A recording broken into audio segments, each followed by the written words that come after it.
بسم اللہ الرحمن الرحیم۔ السلام علیکم معزز طلباء کرام، آپ سب کیسے ہیں؟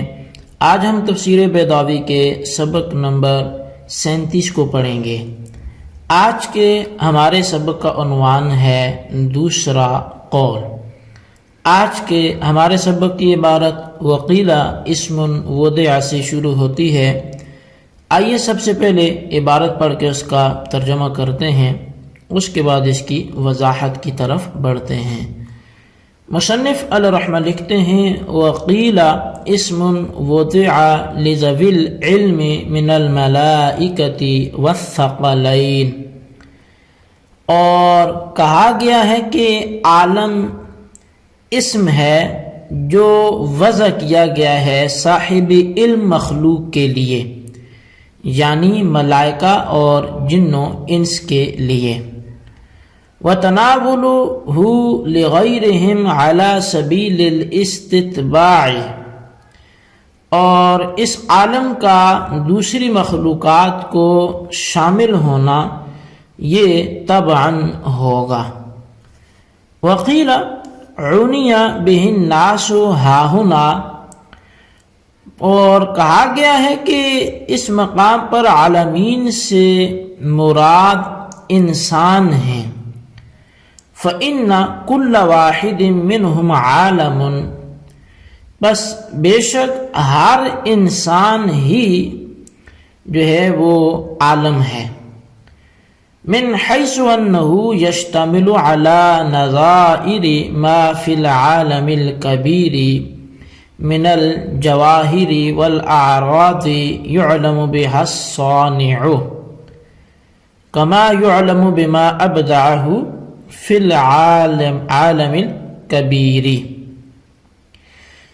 بائیں حیثیت کے وہ مشتمل ہے عالم کبیر میں پائی جانے والی جواہر و اعراض کی امثال پر، جن سے صانع کا علم ہوتا ہے، جیسا کہ اس چیز سے صانع کا علم ہوتا ہے جس کو عالم کبیر میں پیدا کیا۔ وَلِذَلِكَ سُوِّيَ بَيْنَ النَّظْرِ فِيهِمَا وَقَالَ تَعَالَى وَفِي أَنفُسِكُمْ أَفَلَا تُبْصِرُونَ، اور اسی وجہ سے عالم کبیر اور انسان دونوں میں غور کرنے کو برابر کا درجہ دیا گیا۔ اللہ تبارک و تعالیٰ کا ارشاد ہے وَفِي أَنفُسِكُمْ أَفَلَا تُبْصِرُونَ، اور تمہارے اندر بھی بہت قدرت کی نشانیاں ہیں، کیا تم دیکھتے نہیں ہو؟ جی طلبہ کرام، یہ تھی ہمارے آج کے سبق کی عبارت اور اس کا ترجمہ۔ آئیے اب اس کی جو وضاحت اور تشریح ہے اس کی جانب ہم بڑھتے ہیں۔ وقیلہ سے اور اس سے آگے جو دوسرا قیلہ ہے، ان دونوں سے اصل میں دو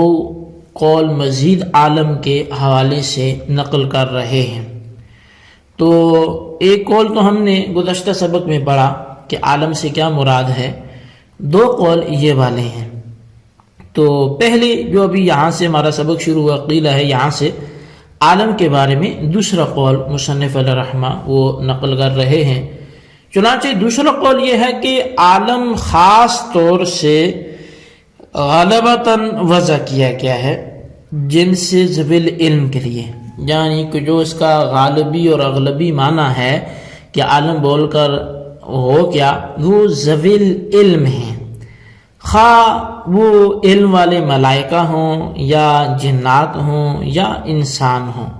ثقلین یہ جن و انس کے لیے بولا جاتا ہے۔ چنانچہ کہا جائے گا کہ عالم الانس وعالم الملک وعالم الجن، لیکن یہ بات ملحوظ رہے کہ عالم کا اطلاق جنس پر ہوگا، فرد پر نہیں ہوگا۔ چنانچہ عالم زید یا عالم جبریل نہیں کہا جائے گا، یعنی یہ جنس زید جو ہے، زید کی جنس یا انسان ہے، تو اب انسان تو عالم انسان تو بولا جا سکتا ہے، اسی طرح ایک جن ہو تو اس کی جو جنس ہوئی وہ پوری جنات کی قوم ہوئی، تو عالم جن تو بولا جا سکتا ہے، ایک فرشتہ ہے تو سب فرشتے جو ہیں اس کی جنس ہے، تو عالم جو ملائکہ یا ملک یہ تو بولا جا سکتا ہے، لیکن ایک فرد پر عالم کا اطلاق نہیں ہوگا۔ تو یہاں پر ایک اشکال بھی پھر ہوتا ہے، اور وہ اشکال یہ ہے کہ موقع تو اللہ کی ربوبیت کو عام کرنے کا ہے، یعنی جو سورہ فاتحہ کی آیت چل رہی ہے الحمدللہ رب العالمین، عالمین کا رب ہے تو مطلب اللہ کی ربوبیت کو عام کرنے کا موقع ہے، اور جب ذوی علم مراد لیں گے تو غیر ذوی علم کو تو ربوبیت جو ہے یہ شامل ہی نہیں ہوگی۔ تو رب العالمین میں عالمین سے مراد آپ نے ذوی العقول لے لیے، ذوی علم لے لیے، تو اب تو پھر وہ انہی کا رب ہوا، تو ربوبیت عام ہونے کے بجائے مخصوص ہوگی، تو یہ تو مقام اس لائق نہیں تھا۔ تو اس کا جواب یہ ہے کہ اگرچہ حقیقتاً یا مجازاً غیر ذوی علم کو ربوبیت شامل نہیں ہوگی، لیکن بطریقہ التزام ثابت ہو جائے گی، اس طور پر کہ جو ذات رب ہے اشرف المخلوقات کی، وہ رب ہوگی لازمی طور پر ارذل المخلوقات کی بھی، یعنی جو مخلوق میں اعلیٰ قسم کی چیزیں ہیں،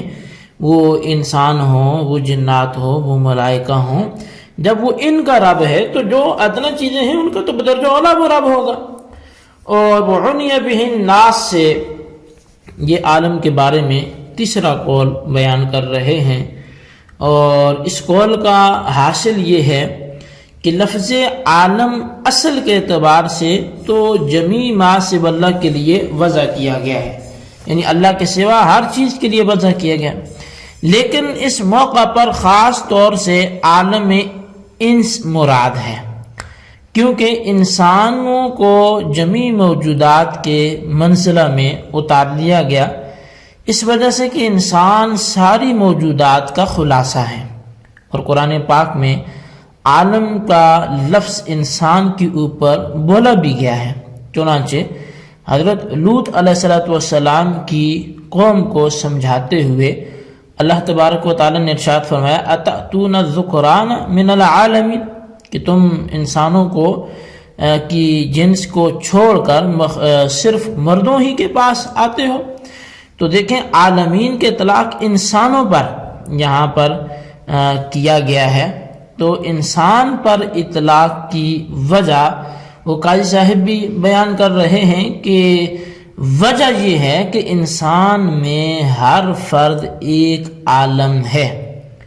کیونکہ جو عالم کبیر کے اندر جواہر و اعراض موجود ہیں اور ان سے ثانی کا علم ہوتا ہے، ایسے ہی انسان بھی ان کے نظائر پر مشتمل ہے۔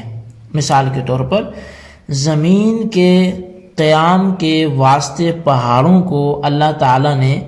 عالم کبیر میں میخ بنایا ہے، وَجَعَلْنَا الْجِبَالَ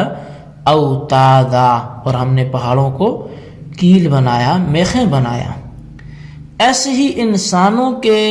قیام کے لیے بھی ہڈیوں سے پہاڑوں کا کام لیا گیا، اور جس طرح عالم کبیر کے اندر بارش ہوتی ہے، سخت گرمی کے وقت بدن انسانی سے بھی پسینے کے چشمے ابل آتے ہیں، اور انہی نظائر پر مشتمل ہونے کی وجہ سے جس طرح عالم کبیر کے اندر غور کرنے کا حکم دیا گیا ہے، عالم انس کے اندر بھی غور کرنے کا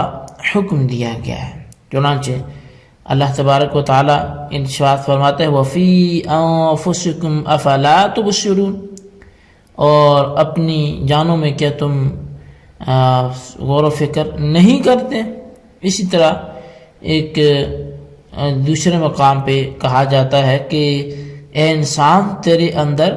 سارا عالم اکبر سمٹ کر آ گیا، یعنی فی کا عالم کبیر۔ یہ تیسرا قیلہ جو ہے یہ قاضی صاحب کے نزدیک ضعیف ہے، اس لیے کہ مقام کے عموم کا تقاضا جو ہے اس کے باوجود یعنی مقام عموم کا تقاضا کر رہے ہیں، خلاف اصل اختیار کرنا اس مقام کے عموم کے تقاضے کے باوجود، یہ جو عقل مند ہیں ان لوگوں کا کام نہیں ہے۔ جی طلبہ کرام، یہ تھی ہمارے آج کے سبق کی عبارت، اس کا ترجمہ اور اس کی وضاحت۔ اس کو اچھی طرح سمجھیں، اس کے خلاصے کو اپنے رجسٹر پر ضرور لکھیں، بالخصوص جو ہے وہ ان سوالات کے جوابات دیں۔ سوال نمبر 1 یہ ہے کہ اپنی ذات میں غور و فکر کرنے کے حوالے سے اللہ نے قرآن کریم میں کیا فرمایا، وہ آیت تحریر کریں۔ اور سوال نمبر 2 یہ ہے کہ قوم لوط علیہ السلام کے حوالے سے کون سی آیت ہے، اور وہ جو آج کے سبق میں ہم نے تلاوت کی اور اس سے کیا ثابت ہوتا ہے، وہ بھی تحریر کریں۔ اللہ تبارک و تعالیٰ سے دعا ہے جو کچھ ہم نے پڑھا سنوں سے یاد رکھنے کی توفیق نصیب فرمائے۔ آمین بجاہ النبی الامین صلی اللہ علیہ وسلم۔